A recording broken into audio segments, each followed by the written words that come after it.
Nah, akan coba kita hidupkan lampu 12 volt ini bekas dari lampu sepeda motor ya.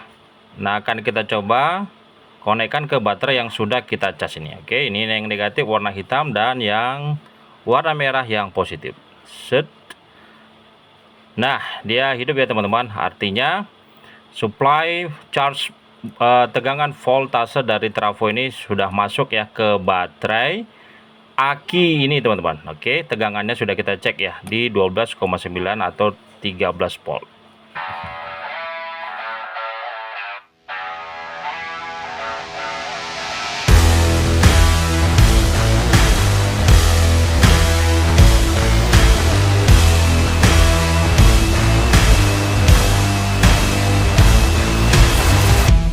Assalamualaikum sahabat hobiku. Nah, selamat berjumpa kembali di channel ini teman-teman. Apa kabarnya di sana? Semoga kita selalu dalam lindungan Allah Subhanahu wa taala, Tuhan Yang Maha Esa.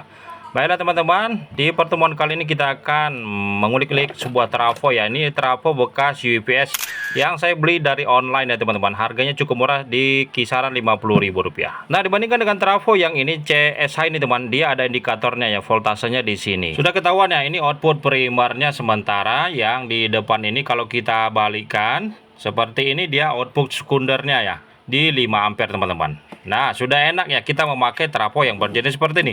Sementara trafo yang barusan saya beli ini teman-teman, bekas UPS ini tidak ada indikatornya ya. Jadi tugas kita di video ini adalah di momen kali ini kita akan cari tahu ya bagaimana cara untuk mencari input dan output dari trafo bekas UPS ini teman-teman. Nah, biasanya kalau dari bekas trafo UPS ini adalah yang outputnya ya teman-teman ditandai dengan 3 kabel, sementara yang banyak kabel ini adalah untuk inputnya atau yang tegangan primer. Nah, alat yang kita butuhkan untuk memecahkan permasalahan itu adalah avometer yang seperti ini teman-teman. Nah, selektornya sudah kita buat ke 200 seperti ini ya. Nah, caranya adalah kita konekkan kabel probe yang seperti ini teman-teman. Kita cari nilai hambatan atau ohm yang paling tinggi ya teman-teman, dan kita konekkan satu persatu ya, dari kuning ini kemudian ke orange, ke merah, ke hitam, dan ke coklat teman-teman. Oke, simak terus video ini teman-teman. Bantu saya untuk menekan tombol subscribe-nya bagi teman-teman yang baru bergabung di channel ini ya, agar saya terus bersemangat untuk menciptakan video-video yang berkenan nantinya bagi teman-teman sekalian. Oke, nah ini sudah kita dapat ya. Pertama 14,2, dan kemudian kita ganti di kabel merah, kita konekkan. Nah, ini 14,9 atau di 14,8 ya teman-teman. Nah, sudah kita dapat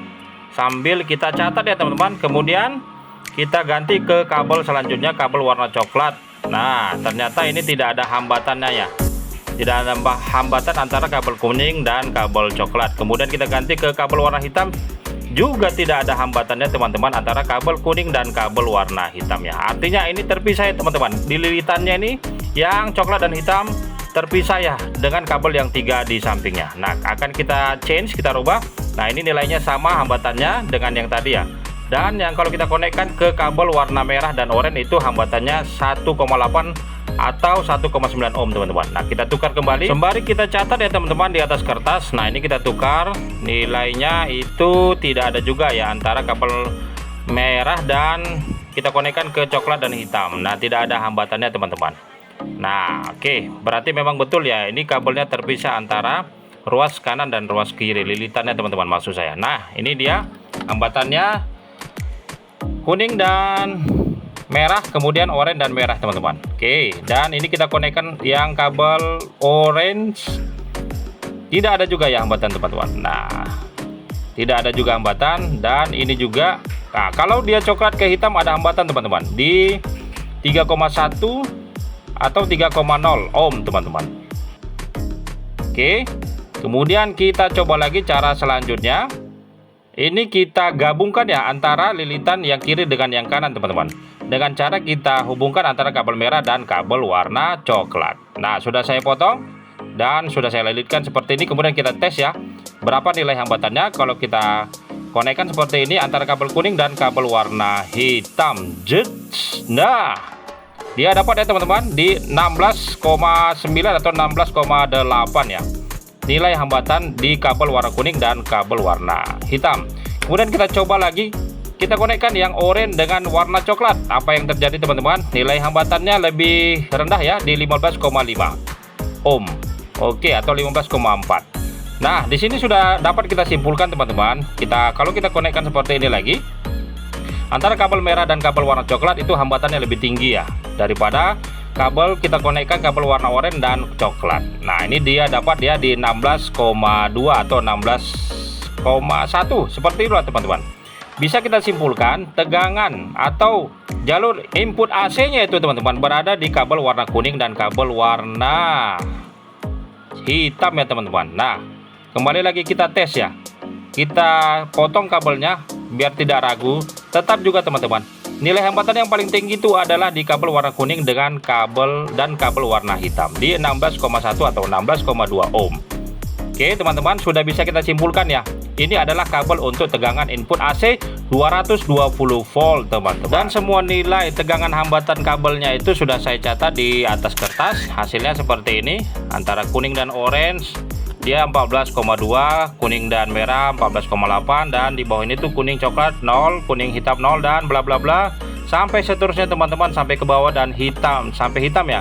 Dan yang kuning ke hitam kita konekkan kabel orange dan coklat, nilainya 15,4. Kalau kuning hitam sambungannya merah dan coklat adalah 16,7 ya teman-teman. Jadi kita tarik kesimpulan untuk tegangan AC-nya adalah di kuning dan hitam teman-teman. Oke. Dan setelah itu coba kita sambungkan ya teman-teman. Kita buktikan dengan cara penyambungan. Kita konekkan ke tegangan arus PLN teman-teman. Nah, ini kita sambung dulu ya. Antara kabel merah dan warna coklat kita kasih isolator ya agar tidak korslet. Nah, seperti ini. Kita kasih isolator, kemudian kabel-kabel yang lain juga ya, yang oranye juga kita tutup.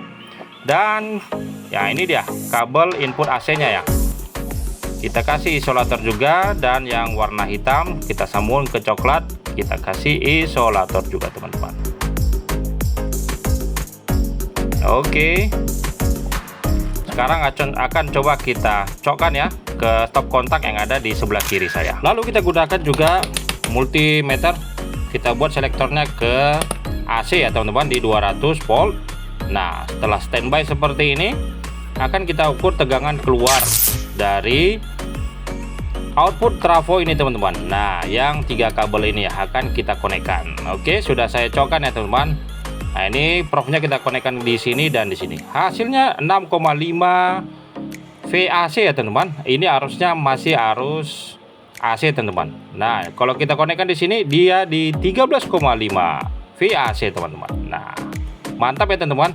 Jadi trafo ini masih layak digunakan, masih sehat, masih bisa kita gunakan untuk fungsi-fungsi seperti nanti akan kita cas sebuah aki teman-teman dengan menggunakan trafo ini. Oke teman-teman, mantap ya. Kita coba sekali lagi. Nah, ini dia di center tabnya ya, di CT 6,5, sementara yang di kabel warna putih 13,5 VAC teman-teman, atau arus bolak-balik. Oke, baiklah, kita akan menggunakan kabel warna biru dan kabel warna putih ini teman-teman, yang outputnya 13,5, sementara yang CT-nya tidak kita gunakan teman-teman. Nah, akan kita coba ngecas atau mencharger sebuah baterai aki GS ini ya. Baterai ini sudah pernah saya buat videonya teman-teman, saya isi dan saya cas ya. Sekarang akan coba saya cas menggunakan trafo yang barusan saya beli ini. Oke, kita cek dulu ya berapa tegangan yang masih ada di dalam aki ini teman-teman. Saya rasa aki ini sini tidak cukup baik ya, tidak cukup sempurna seperti dulu lagi. Nah, ini dia tegangannya di 4,38 volt ya, tidak sampai 5 volt teman-teman. Nah, untuk mengecas sebuah aki ini kita membutuhkan suatu alat tambahan teman-teman. Apa itu alatnya? Nah, akan kita cari dulu ya. Nah, ini pernah saya beli juga alatnya teman-teman, yaitu dioda penyearah teman-teman. Nah, ini dia dioda bridge atau yang biasa disebut orang kiprop ya. Nah, seperti ini dia petak-petak seperti ini teman-teman. Kalau teman-teman baru melihatnya, ini adalah dioda penyearah ya teman-teman. Ada simbol plus dan simbol AC-nya ya. Kalau plus dia itu di seberangnya itu adalah min, kemudian kalau AC ini adalah temannya adalah di seberangnya ini teman-teman. Dioda ini bisa bekerja di maksimum 1000 volt teman-teman ya, di 15 ampere ya teman-teman, sesuai dengan petunjuk yang ada di toko. Nah, sekarang akan coba kita solder ya. Nah, untuk yang kabel pertama ini adalah kabel output AC ya, bisa bolak-balik teman-teman ya, terserah antara biru dan warna putih, kiri dan kanan ya, terserah ya. Kemudian kita buat juga di sini, kita tambah timbanya ini untuk kabel warna biru dari output AC nya teman-teman. Nah, setelah itu kita membutuhkan keluarannya teman-teman. Jadi dioda ini mengeluarkan tegangan DC ya teman-teman, atau biasa disebut arus searah ya. Merah dan warna hitam. Yang merah adalah positif, kemudian yang hitam adalah untuk tegangan negatif. Oke, kita konekkan seperti ini dan kita solder ya.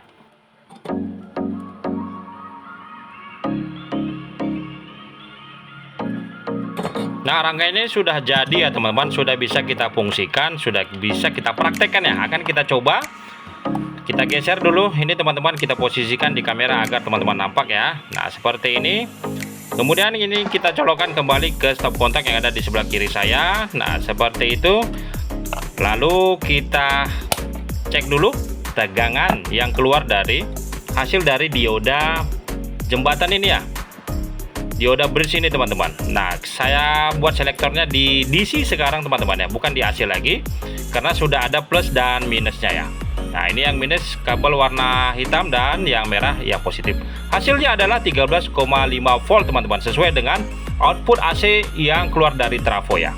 Nah, kalau kita lihat dari skema penchargeran baterai aki ini ya teman-teman, dia di normal itu 0,5 ampere kali 55, yaitu 2,5 ampere, yaitu 10 jam. Kemudian kalau cepat dia 4 ampere kali 30 menit saja ya teman-teman. Nah, sekarang kita konekkan capit warna hitam di negatif dan yang positif yang warna merah seperti ini teman-teman. Oke, udah kita konekkan dan kita sentuh ini ya. Ini ada sedikit panas, artinya dia proses penchargeran lagi berlangsung ya teman-teman. Tidak panas sekali ya teman, hanya hangat-hangat kuku seperti itulah. Nah, kita kasih jedanya ini jam di 15.40 sampai 16.10 di sore hari teman-teman, di 30 menit yang pertama teman. Coba kita cas ya. Setelah itu akan kita coba nanti di 15.40 sampai 16.40 di 60 menit atau 1 jam teman-teman. Oke, saya persingkat videonya dan saya cepatkan ya teman-teman, tidak saya record penchargerannya. Setelah 1 jam teman-teman, ini sudah berlangsung ya. Kita akan cek berapa tegangan yang dihasilkan dari baterai ini setelah kita charger selama 1 jam. Oke, kita lepas dulu yang positifnya. Ini kita probe dari ampermeter atau multitester, kita konekkan ke negatif, kemudian yang warna merah ke positif. Hasilnya set. Oke, di 12,3 volt teman-teman ya, voltase dari baterai ini. Nah, 12,3, saya rasa ini masih bisa di charge lagi ya, karena kalau tidak silap saya tegangan batas maksimum aki itu di 12,5 volt teman-teman. Nah, untuk memaksimalkan penchargeran aki ini saya akan merubah kabelnya ini teman-teman. Saya rasa serabutnya kurang tebal ya, saya ganti dengan serabutnya yang agak lebih tebal. Kita tandai dengan kita kasih isolasi warna hitam seperti ini untuk negatif, kemudian nanti yang kuning biasa tidak ada isolasinya yang positif. Nah, agar penchargeran setrumnya itu lebih mantap lagi ya ke aki bekas ini ya. Nah, ini kita copot ya yang bawaannya. Ini kurang tebal serabut dari kabel ini teman-teman. Nah, sudah kita solderkan kembali dan kita lihat hasilnya nanti teman-teman. Nah, oke. Kemudian kita colokkan kembali, colokan ke samping ya, ke sebelah kiri saya, dan kita charger lagi.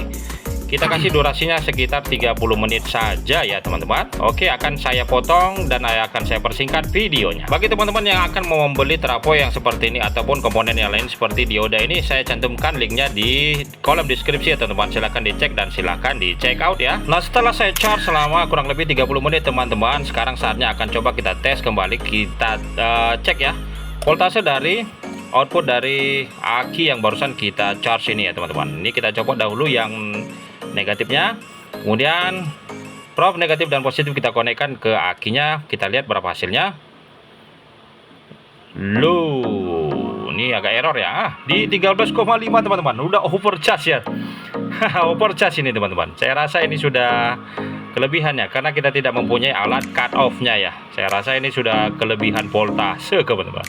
Oke, tidak apa-apa. Nah, setelah ini akan coba kita pakai beban ya. Beban ini adalah lampu LED yang bekas dari sepeda motor juga teman-teman, di 12 volt ya tegangannya.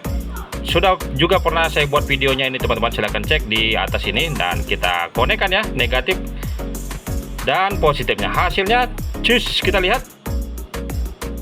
Dah, hidup ya teman-teman. Jadi baterai ini telah mengisi ya. Voltase tegangan di dalam baterai aki ini sudah normal kembali teman-teman. Terlepas tahan atau tidak tahannya beberapa lama ya kalau kita pakai nanti aki ini teman-teman untuk menghidupkan lampu LED-nya. Apapun itu artinya trafo yang saya beli ini teman-teman bekas UPS ini bisa difungsikan untuk mencharger sebuah aki teman-teman. Nah ini tegangannya kita cek kembali di 13,0 ya, cepat sekali turunnya teman-teman setelah dipakai sebentar saja untuk menghidupkan lampu LED. Oke, tidak apa-apa ya teman-teman, yang fungsinya itu adalah yang kita lihat trafo ini bisa mencharge sebuah aki ya, arusnya bisa, tegangannya bisa masuk ke dalam aki ini teman-teman. Nah demikianlah pertemuan kita di video kali ini, mudah-mudahan bisa menjadi bermanfaat ya bagi teman-teman sekalian dalam memfungsikan atau memakai trafo bekas UPS. Oke, jika video ini bermanfaat, bantu saya untuk menekan tombol subscribe-nya. Jangan lupa diklik tombol like dan silakan di komen bagi yang bertanya teman-teman. Wassalamualaikum warahmatullahi wabarakatuh.